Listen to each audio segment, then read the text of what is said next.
बोल सद्गुरु भगवान की जय। बोल श्री गणपति महाराज की जय। बोल श्री गौरी शंकर भगवान की जय। बोल सचिया जोता वाली माता आपकी सदा ही जय। बोल सांचे दरबार की जय। बोल श्री लक्ष्मी नारायण भगवान की जय। शांतकारं भुजगशयनं पद्मनाभं सुरेशं विश्वधारं गगनसदृशं मेघवर्णं शुभांगं लक्ष्मीकान्तं कमलनयनं योगिविधर्यानगमयं वन्दे विष्णुं भवभयहरं सर्वलोकैकनाथम् अच्युतं केशवं श्रीराम नारायणं कृष्णदामोदरं वासुदेवं हरिं श्रीधरं माधवं गोपिकावल्लभं जानकीनायकं रामचन्द्रं भजे। बोल श्री जुगल जोड़ी सरकार की जय। बोल श्री राधा कृष्ण भगवान की जय। श्री कार्तिक मास महात्म्य कथा चतुर्दश अध्याय 14वां अध्याय। 14वें अध्याय में नारद जी ने भगवान महाराज पृथु को श्री अहोई देवी की कथा का वर्णन किया और उनका पूजन इत्यादि कैसे करते हैं उस चीज का वर्णन करते हुए नारद जी ने कहा कि हे राजन, अब मैं और क्या कहूं। तो राजा पृथु ने कहा कि नारद जी, कार्तिक मास और एकादशी की तिथि इतनी उत्तम क्यों मानी गई है। तो नारद जी ने कहा कि हे राजा पृथु, ऐसा ही प्रश्न एक बार श्री कृष्ण जी से सत्यभामा जी ने किया था। तो श्री कृष्ण जी ने कहा कि हे सत्यभामे, ध्यान से सुनो। प्राचीन समय में एक दैत्य हुआ जिसका नाम शंख था, शंखासुर। यह दैत्य शंख समुद्र का, सागर का पुत्र था। वो बहुत बलवान था। इसने इंद्रादि देवताओं को स्वर्ग से निकालकर उनका स्थान स्वयं ले लिया। सब लोग उसके डर के मारे अपने बाल बच्चों सहित पर्वतों की कंदराओं में चले गए और उसने बहुत अत्याचार फैलाया।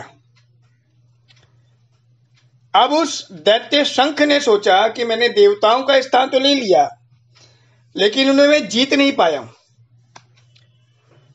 और जो देवता होते हैं वो वेद मंत्रों से बलवान होते हैं, और जो वेद मंत्र हैं उनका ब्राह्मण जब तक वाचन करते रहेंगे, यज्ञ करते रहेंगे, तब तक देवता बलवान रहेंगे। भले ही मैं उन्हें स्वर्ग से निकाल दूं, लेकिन वह फिर स्वर्ग पे अधिकार कर सकते हैं। तो उसके मन में ये विचार आया कि जो मंत्र वेदों में है, मैं वेदों को ही हर लूं। जब उसके मन में ये विचार आया कि मैं वेदों का हरण कर लूं, तो उसके इस विचार को वेदों ने भांप लिया और वेद डर के मारे सागर में छुप गए। अब जब वेद सागर में छुप गए तो संसार में जो भी यज्ञ हवन इत्यादि अनुष्ठान होते थे वो सब रुक गए। तब ब्रह्मादिक सब देवता संसार को वेदहीन समझकर भगवान विष्णु की शरण में गए और उनको जगाया कि जागो प्रभु, हम आपकी शरण में हैं। जागो प्रभु, हम आपकी शरण में हैं। त्राहि माम प्रभु, त्राहि माम। और भगवान की 16 उपचार 16 प्रकार से पूजा की। देवताओं ने भगवान का आह्वान किया, आसन दिया, पाद्य, अर्घ्य, आचमन, स्नान, वस्त्र, यज्ञोपवीत, चंदन, पुष्प, धूप, दीप, नैवेद्य, पान, प्रदक्षिणा और भगवान को नमस्कार।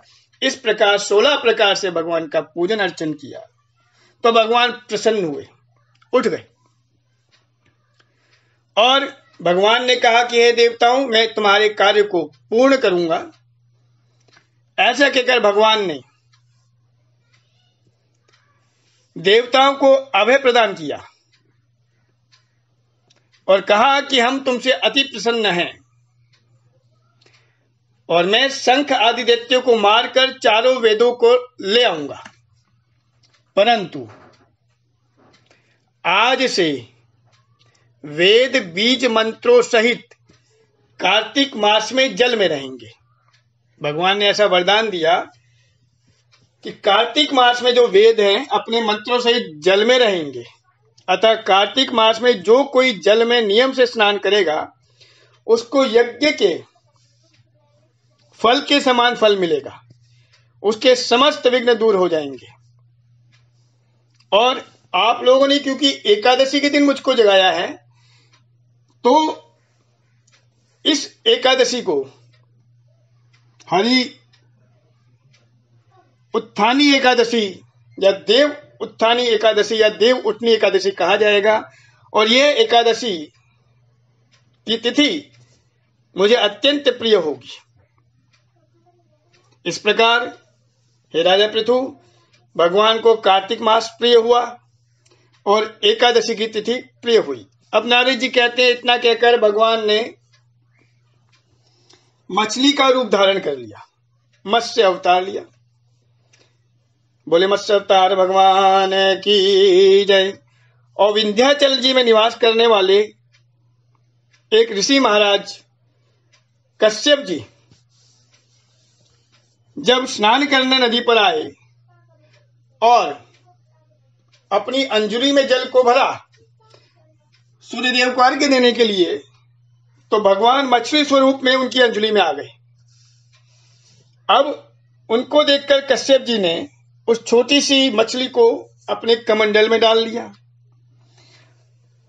कमंडल में आके मछली का स्वरूप बड़ा हुआ,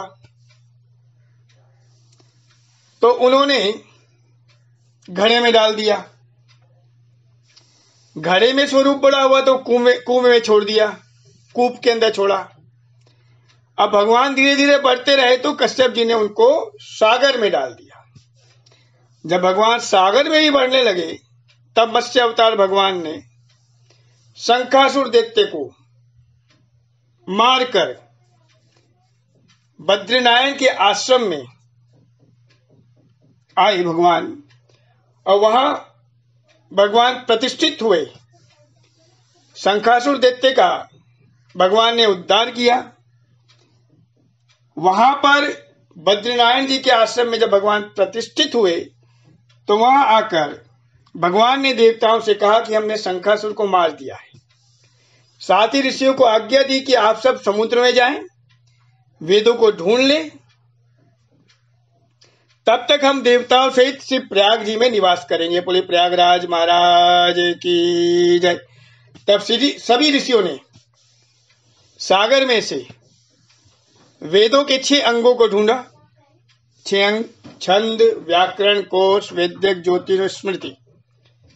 और इन 6 अंगों को ढूंढकर जब ऋषिगण बाहर निकले, तो जिस वेद का जो भाग जिस ऋषि को मिला, तब से वह भाग उसी ऋषि का माना गया। तो वेदों में ऋषियों के अपने अपने मंत्र हुए। फिर सब ऋषि इकट्ठे होकर देवताओं के पास आए।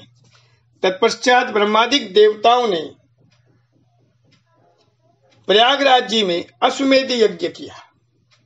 तब से प्रयागराज जी को तीर्थराज कहा जाने लगा, तीर्थों का राजा कहा जाने लगा, और उनका महत्व बहुत बढ़ गया। और सभी देवताओं और भगवान के आशीर्वाद से जो व्यक्ति तीर्थराज प्रयाग जी में स्नान करता है, उसके अनेक अनेक जन्मों जन्मांतर के पाप नष्ट हो जाते हैं और उसे पुण्य की प्राप्ति होती है। इस प्रकार 14वां अध्याय संपूर्ण हुआ। बोले श्री लक्ष्मी नारायण भगवान की जय। हरि ओम। श्री आह्वानम न जानामि विसर्जनम। पूजां च न जानामि सम्यतां परमेश्वर मंत्रहीनं क्रियाहीनं भक्तिहीनं सुरेश्वर यत्पूजितं मया देव परिपूर्णं तदस्तु मे परिपूर्णं तदस्तु मे परिपूर्णं तदस्तु मे। जय जय श्री राधे जय जय श्री राधे जय जय श्री राधे। श्यामली जुगल जोड़ी सरकार की जय। आज के आनंद की जय। श्री विष्णवे नमः श्री विष्णवे नमः श्री विष्णवे नमः श्री हरे नमः श्री हरे नमः श्री हरे नमः। बहुत बहुत धन्यवाद।